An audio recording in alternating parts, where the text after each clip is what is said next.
And last night we had Randolph Childress on After Dark, and I thought he was terrific. You know, former Wake player, former Wake coach, now on After Dark. And, you know, race, how much it should be a factor in this, right? How much it should, because on social media, it was. I mean, people are coming at me for saying, hey, Juwan should be suspended.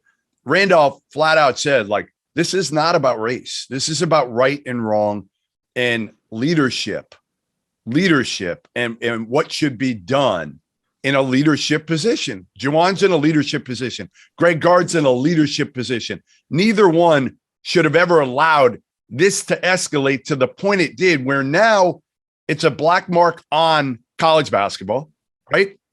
Clearly. 100%. 100%. It's also going to affect those Michigan players, because you're going to have suspensions. You're going to have kids that, what do they want more than anything? Play in the NCAA tournament.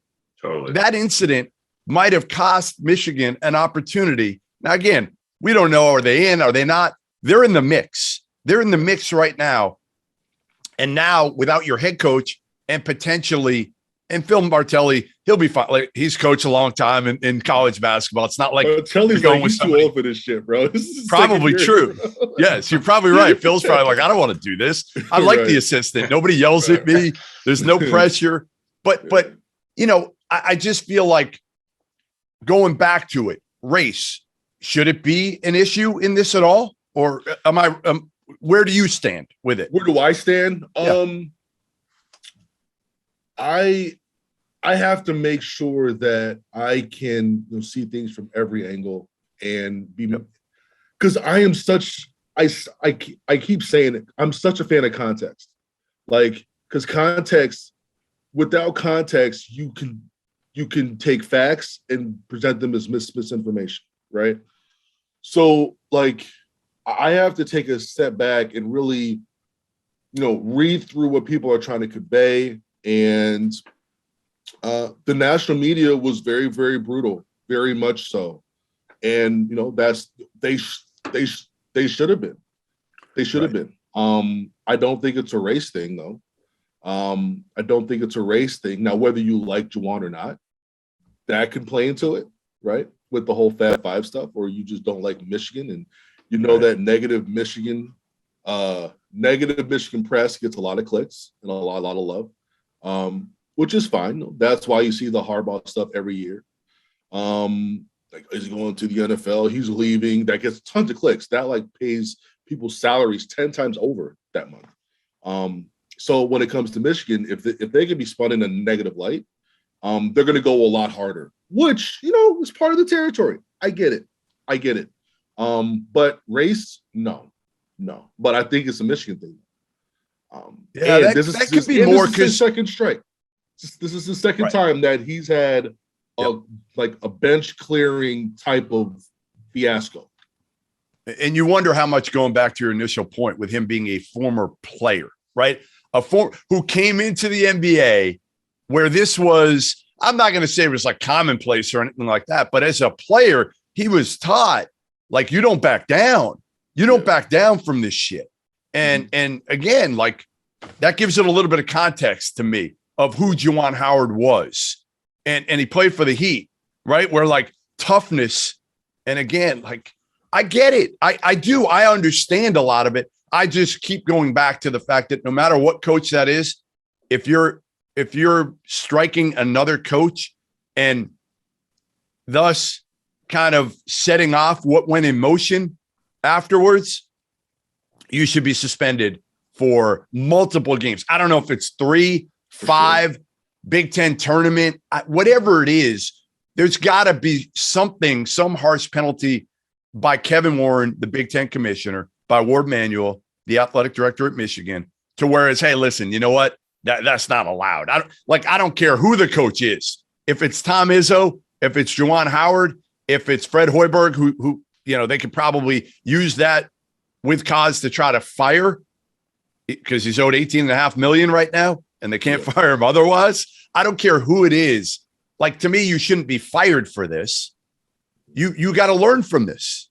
Yeah, and also when you're reading the rules, just give context, right? The Big Ten cannot suspend for more than 2 games, I believe. And that's why I think, Really? or they have to. I didn't see that. Or they have to form a special, yes. Or they have to. I saw this tweeted. Sorry, man, keep going. Yeah, so they have to. So the max you could do is 2 games. On top of that, they have to form a special committee if they want to expand on those 2 games, and they have to believe. I believe they have to vote on that. But what you may see here is a joint suspension, because Michigan can also step in and say, okay, the Big Ten is going to suspend you too. Michigan's going to suspend for another 2 to 3 games. So that's why I think the suspension is going to either be for 4 games or the rest of the regular season. Which is here's what Ant said. Brendan Quinn tweeted it, that regarding Juwan Howard's impending suspension will be per the Big Ten sportsmanship policy. The league office is limited to 2 games and a $10,000 fine. Why? Why would you be limited to anything? So then he said, that said, anticipate the league and Michigan to jointly issue the penalty, meaning that can add its own additional games and sanctions. Who said that? Quinn? Brendan Quinn tweeted that. Me and Quinn be like this, just like you and me, Robbie. We be like this, guys. There you go. Have you ever seen anything like this? Even in like AAU, I was thinking back. Have I ever seen 2 coaches fight or whatever you wouldn't even want to call this, have a issue or similar? I can't think of this even at like the AAU level, and you see the craziest shit ever in AAU. Yeah, AAU is wild, bro. Like I've seen coaches, because like around here, like coaches poach like crazy. Like they'll steal so many players. So like I've seen coaches go at blows in the parking lot. But I haven't seen coaches go right. But then you're outside of the whole, like the parking lot is a different deal. Exactly. Yeah, you want to do it. That's probably where you should.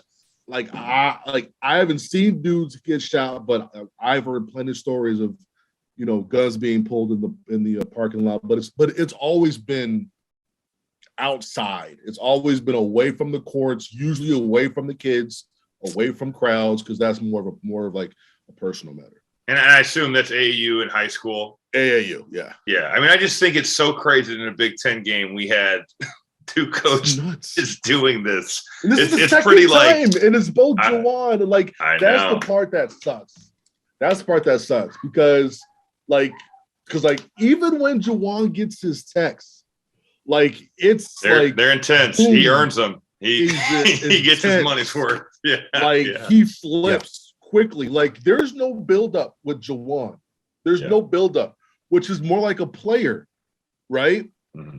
You're in the flow, you're chilling. He flips. Bad call ruins everything. Boom. Yeah. I'm going at whoever said that. No, you're totally right. I've done a couple games of theirs where he's gotten technical fouls, and boy, it's like they're no brainers for these officials. It's like if you have to give them to him. I totally agree with you.